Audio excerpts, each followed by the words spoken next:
Okay, so I was just talking about globalism, and I was watching a TED Talks today, and there was a lot of comments. It was on the blockchain, and a lot of the people were commenting on how, and they don't understand what the blockchain and what Bitcoin is and how it can benefit us. They're letting their imaginations get carried away with them. They're in the mindset of the old global banking system. A lot of the comments were like, there's no way I'm gonna let, it's bad enough that the banks have control of fiat currency. Imagine if they have control of a digital currency where it's just numbers and done electronically. What they don't understand is that fiat currency is basically 50% digital or more, or probably 70% digital now. If you go to a bank and you want to withdraw $100,000, the bank doesn't have it. They can't even give you $100,000 because they're used to just transferring digits from one account to another account, or to pay off something with digits. They don't actually send cash. They just say blink, blink, blink, type in the numbers in the computer and send them to the the place where the money has to be sent. They don't have that much fiat, actual money you can hold in your hands. So the argument that the banks having control of an electronic currency is basically what they have anyway. But the point that they're missing is centralization and decentralization. So right now, fiat is a centralized currency, meaning that the banks control it. They control the interest rates. They control how much is printed. They want to know where you spend it. If you take a mortgage out on a house, they want to know how much money you make. They want to check every time you have a large deposit put in your bank account where it came from. They want to control everything and every aspect of your life, and it's terrible. Decentralized, which is what cryptocurrencies are, mean that we don't even need the banks. We don't need the bankers. So this is a threat to them. And this is what people don't understand. They think that cryptocurrencies is giving more power to the banks, when in reality, it's taking all power away from the banks. Cryptocurrencies, they won't charge us interest rates on. Transfer fees are practically zero. There's a fixed amount of Bitcoin. They just can't magically create more of it in Litecoin. So this is also something that fights inflation and devaluation of currency. So people don't really understand that, and it's a shame. And hopefully, I try to comment, but comments only go so far. Hopefully people get a chance to watch this video and understand that cryptocurrencies are the enemy of the bank. Then you also have your people that are going to say that cryptocurrencies are like the mark of the beast, where you have to have a mark on your forehead or your right hand to be able to purchase. But cryptocurrencies are not that either. They are digital, but like I said, so is money. Cryptocurrencies, the saying that they're the mark of the beast is just like saying that fiat currency is the mark of the beast. And if fiat currency was the mark of the beast, then by now that whole prophecy would have come to realization. So I don't think people understand that either. People just see something new and they're instantly afraid of it. People don't like change. People are afraid of change, but they don't realize that this is actually freedom. Cryptocurrencies are freedom. It's getting out of the slave system. It's getting out of banks controlling, telling you what you can and can't do with your money that you worked for, that they tax you on when you work. When you get your paycheck, you get taxed on that. Then when you go to buy something at the store, you get taxed on it again. And then at the end of the year, you get taxed again. So, you get taxed on everything. Your money gets taxed multiple times before you even get to spend it. And this is your hard work. cryptocurrencies, they can take a cryptocurrency, and you can get it, and you can just buy and sell without anybody else knowing what you're buying or selling, how much or how little you're buying or selling, how much you spent, who you sent the money to.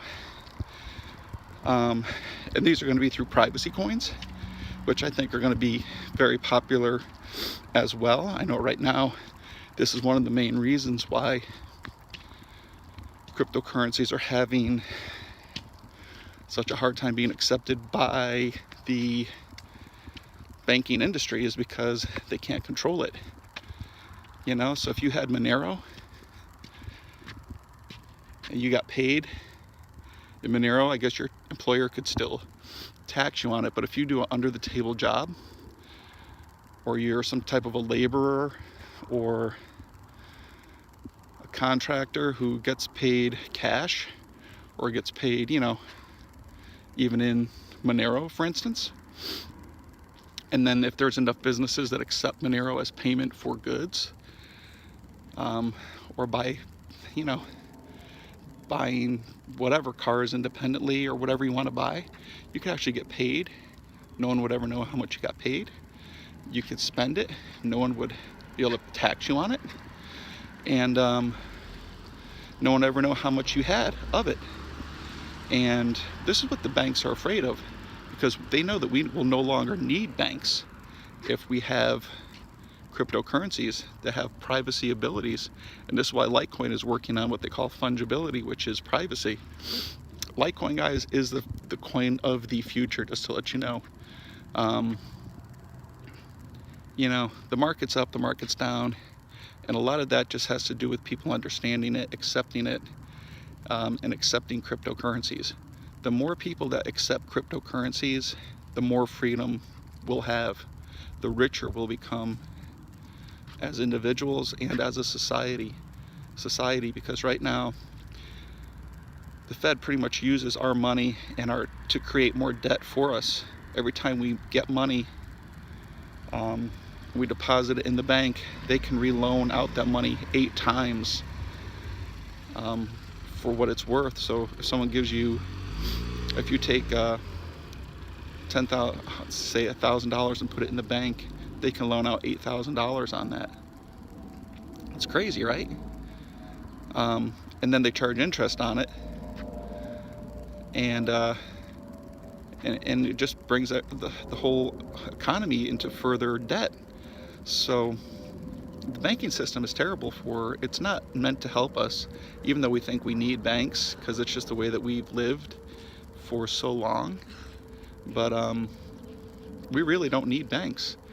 And the more people that start to accept cryptocurrencies, the better off we'll be, because we won't need banks, and banks are nothing but hurting us.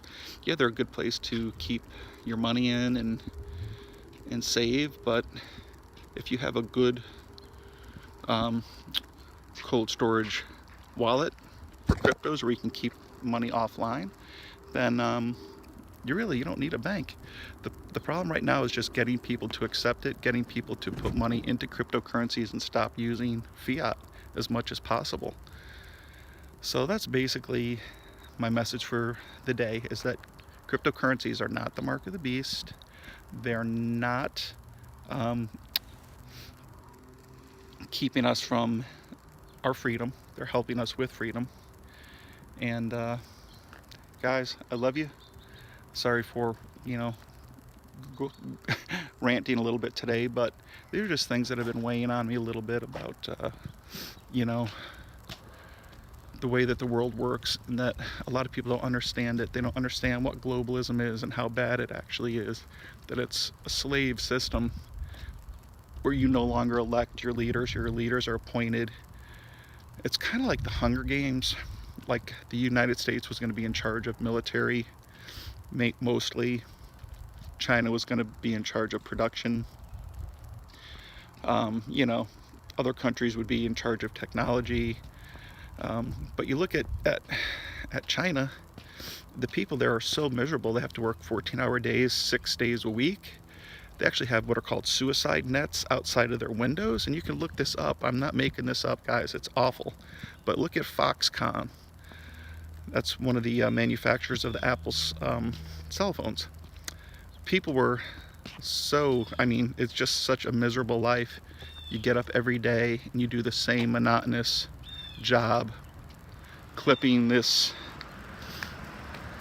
part into a phone or taking this piece off of a production line and laying it onto the conveyor belt over and over again, thousands of times a day, every day, 6 days a week.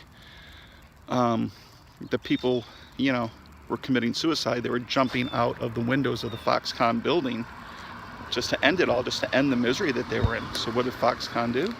They put up what are called suicide nets, and you can look this up. There's pictures of it. They put big nets outside of the windows, so when people jump to their deaths, they land in the nets and they don't die. And then they could either put them right back into the back in the building and get them back to work, or I don't know what they do with them when they get to that point. But I'm sure it's not good, because China is not not very civil and not very good to their people. If that's the kind of world you want to live in, or you want your children to live in, where they have suicide nets outside of their windows where they work, it's not what I want. And as far as world population goes, I just want to say, and you can look this up as well as a fact, everybody, you know, tries to tell you through the news and media that there's too many people in the world. We just can't sustain all these people, too many people. Guess what? Every single person in the world, not in America, but in the entire globe, the entire world, can live in the state of Texas.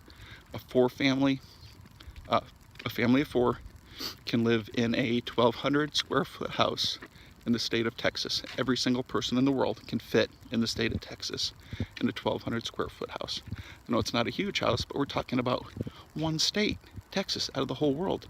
If you don't believe me, go ahead and Google it, and it'll give you the statistics of how much feet there are, or square miles there are on the earth and in the state of Texas, how many people there are, and how many people can fit in each square mile. And it actually tells you, I think there is an actual ratio on Texas. The last time I looked, it was based on 7 billion people. Now I think it's closer to 8 billion. And that's why it used to be an 1,800 square foot house. That's why I gave the estimate of a 1,200 square foot house. It's probably a bigger house than that, but I never like to overestimate. So these are some things that people don't know. You know, they think that the world is too crowded. There's plenty of space on this world for everybody. But see, they don't want more people.